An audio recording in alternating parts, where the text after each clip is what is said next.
Assalamualaikum warahmatullahi wabarakatuh. Selamat pagi semuanya. Bagaimana kabar kalian hari ini? Semoga kalian selalu dalam keadaan yang sehat. Nah, pada pertemuan sebelumnya kita sudah belajar pengurangan bilangan bulat. Nah, pada pertemuan kali ini kita akan belajar perkalian bilangan bulat.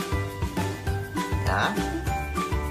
Hal yang perlu diperhatikan dalam perkalian bilangan bulat adalah tanda hasil perkalian. Hasil perkalian dua bilangan bulat dapat ditentukan menggunakan beberapa aturan ya, yang akan Pak Guru jelaskan. Boleh disiapkan dulu alat tulisnya. Nah, perkalian bilangan bulat. Untuk perkalian dan pembagian bilangan bulat, kita bisa memperhatikan aturan sebagai berikut. Ya. Yang pertama, positif dikali positif itu hasilnya pasti positif. Kemudian positif dikali atau dibagi negatif, hasilnya pasti negatif. Negatif dikali positif, itu hasilnya pasti negatif.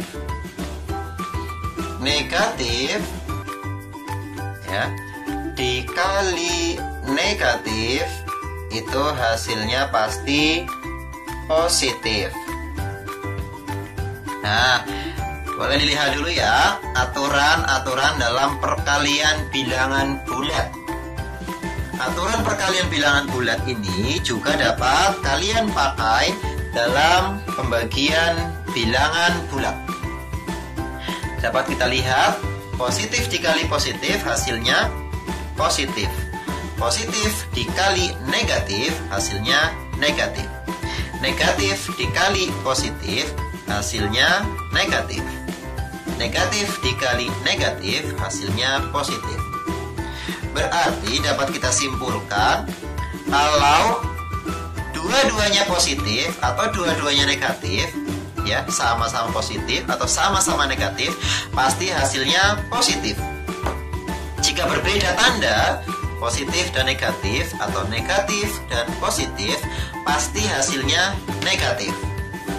Ya, ini sudah pasti ya, kalian ingat-ingat ya. Kalau tandanya sama pasti hasilnya positif. Kalau tandanya berbeda pasti hasilnya negatif. Nah, boleh kalian tulis dulu atau kalian screenshot dulu, kemudian nanti kalian tulis di buku tulis. Oke ya. Nah, sebagai contoh, Pak Guru akan memberikan beberapa contoh tentang aturan perkalian bilangan bulat. Nah, contohnya adalah yang nomor 1, 2 dikali 6. Positif dikali positif. Ingat-ingat aturan yang tadi kalian sudah pelajari. Kalau sama, pasti hasilnya positif. Yang kedua, positif dikali negatif. Yang ketiga, negatif dikali positif. Dan yang keempat, negatif dikali negatif. Diingat-ingat ya, kalau tandanya sama pasti hasilnya positif. Kalau tandanya berbeda pasti hasilnya negatif. Nah, sekarang nomor 1, tandanya sama, semuanya positif. 2 dikali 6, tinggal dikalikan saja bilangannya. 2 dikalikan 6 berapa ya? Iya, 12. Karena 6-nya ada 2, 12. Positif. Nomor 2, 2 dikali negatif 6. Hasilnya berapa ya? Positif atau negatif? Iya. Kalau tandanya berbeda, ini positif, ini negatif, pasti hasilnya negatif. Berarti negatif 12. Nomor 3, negatif 2 dikali 6 sama dengan negatif 12. Yang terakhir, negatif 2 dikali negatif 6. Sama dengan, iya, tandanya sama, berarti hasilnya positif, 12. Nah, seperti itu. Mudah apa tidak?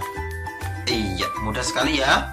Nah, contohnya boleh kalian screenshot, nanti kalian tulis di buku tulis kalian masing-masing. Oke ya. Setelah ini, kita akan belajar tentang sifat-sifat perkalian bilangan bulat. Ada 6 sifat dalam perkalian bilangan bulat. Kira-kira apa saja ya sifat-sifat perkalian bilangan bulat itu? Mari kita pelajari bersama. Nah, sifat-sifat perkalian bilangan bulat. Yang pertama adalah sifat tertutup, yaitu A dikali B sama dengan C. Ya, A dikali B itu sama dengan C. Sebagai contohnya, 2 dikali negatif 4. A-nya 2, B-nya negatif 4. Sama dengan C, yaitu negatif 8. Nah ya, itu yang namanya sifat tertutup. Dan yang kedua, sifat komutatif atau pertukaran. A dikali B itu sama dengan B dikali A. Ya, jadi kalau dibolak-balik itu hasilnya akan sama. Sebagai contoh, negatif 2 dikali 4 sama dengan berapa ya? Sama dengan, ini kan A dikali B sama dengan B dikali A. Berarti B-nya 4 dikali negatif 2. Ya, ini sama hasilnya. Negatif 2 dikali 4 berapa? Negatif 8. 4 dikali negatif 2, negatif 8. Sama ya. Jadi itu namanya sifat komutatif. Jadi ketika dibolak-balik hasilnya tetap sama. Ya. Nah, yang ketiga sifat apa ya? Ini Pak Guru hapus dulu.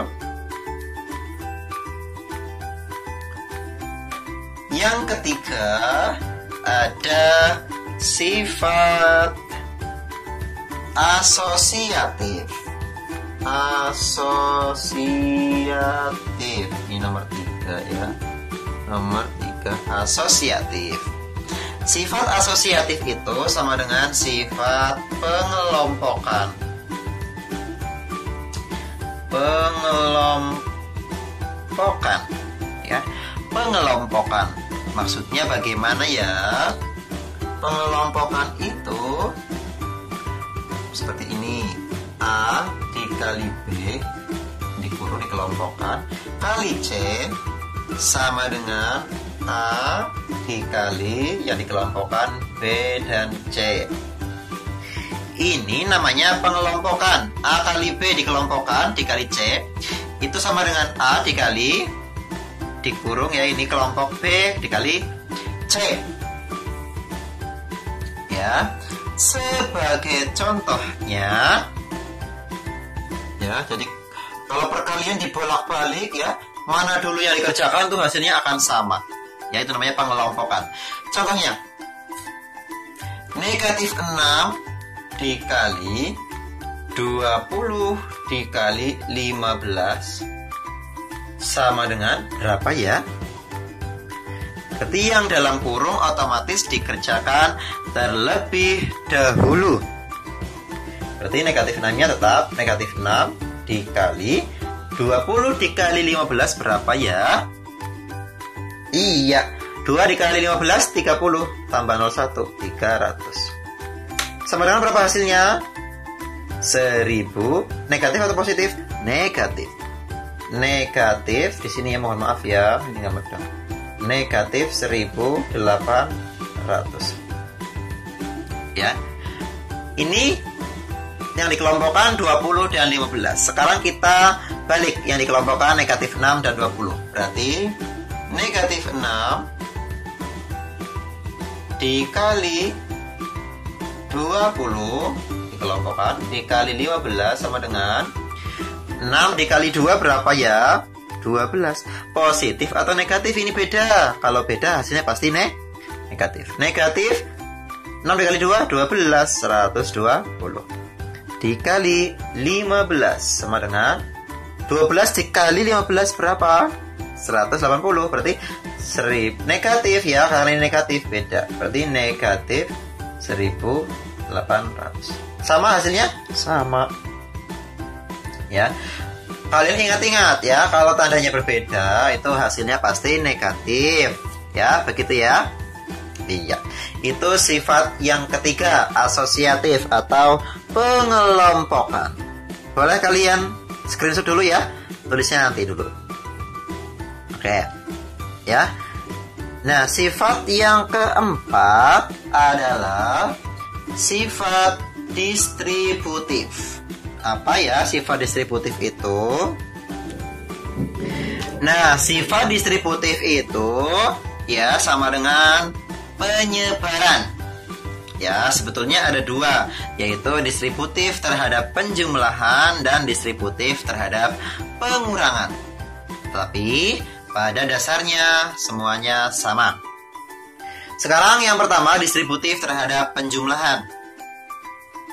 Ya. A ditambah B, ini penjumlahan, dikali C itu sama dengan ini dikali ini ditambah ini dikali ini. Berarti sama dengan A dikali C ditambah B dikali C. Nah, itu namanya sifat penyebaran atau distributif terhadap penjumlahan. Ya, jadi ini ya A kali C tambah B kali C. Sebagai contohnya adalah nih ya. Jadi ini ditambah dulu boleh, baru dikali ya, atau ini dikalikan ini tambah ini dikalikan ini, hasilnya akan sama. Ya, hasilnya akan sama. Sebagai contoh yang ini ya. Negatif 2 ditambah 4 dikurung dikali 3 sama dengan, nah, berapa ya? Negatif 2 ditambah 4. Utangnya loro, utangnya 2 punya 4. Ya, tinggal 2. Berarti 2 dikali 3 sama dengan 6. Itu kalau yang ini. Sekarang yang ini. Ya, berarti kan ini kali ini ya, A dikali C, B kali C. Negatif 2 dikali 3 tambah B kali C, 4 dikali 3. Nah, negatif 2 dikali 3 berapa ya? Iya, 3 dikali 2 6. Karena berbeda hasilnya pasti negatif. Negatif 6 tambah 4 dikali 3 12. Nah, negatif 6 tambah 12 berapa? Di hutang 6 punya 12. Sisa berapa? Sisa 6. Sama nggak hasilnya? Sama. Itu disebut sifat distributif terhadap penjumlahan. Ya, sifat distributif terhadap penjumlahan. Untuk sifat distributif terhadap pengurangan pada intinya sama, hanya ini diubah menjadi kurang. Ini kurang. Seperti itu. Ya. Boleh di screenshot dulu, nanti kalian salin di buku tulis untuk kalian pelajari. Nah, selanjutnya sifat yang kelima yaitu apa ya? Sifat yang kelima adalah, ini Pak Guru hapus dulu. Sifat yang kelima adalah perkalian suatu bilangan dengan 1 hasilnya adalah bilangan itu sendiri, atau ya, 1 disebut sebagai unsur identitas. Ya, jadi yang kelima perkalian bilangan dengan 1 hasilnya bilangan itu sendiri. Sebagai contoh, 13 dikali 1 berapa ya? Bilangan itu sendiri berarti 13. Satu lagi, negatif 13 dikali 1 hasilnya bilangan itu sendiri berarti negatif 13. Itu ya, dalam hal ini 1 adalah unsur identitas. Kemudian yang keenam, jika bilangan bulat A dikalikan dengan 0, hasilnya adalah 0.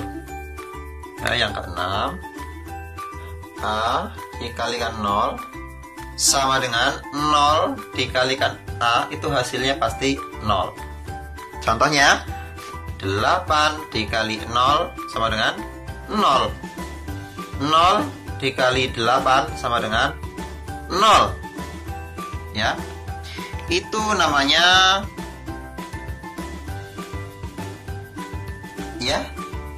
apa? Iya. Jika bilangan bulat A dikalikan dengan 0, hasilnya adalah 0. Nah, itulah tadi keenam sifat-sifat perkalian pada bilangan bulat. Ya. Kalian ingat-ingat tadi ya, yang pertama ya, aturan-aturannya ketika tandanya sama, positif baik atau negatif, hasilnya pasti positif. Kalau tandanya berbeda, hasilnya pasti negatif. Begitu ya. Nah, sampai di sini dulu pembelajaran kita pada hari ini. Mudah-mudahan apa yang saya sampaikan bisa bermanfaat bagi kalian. Aku akhiri, wassalamualaikum warahmatullahi wabarakatuh.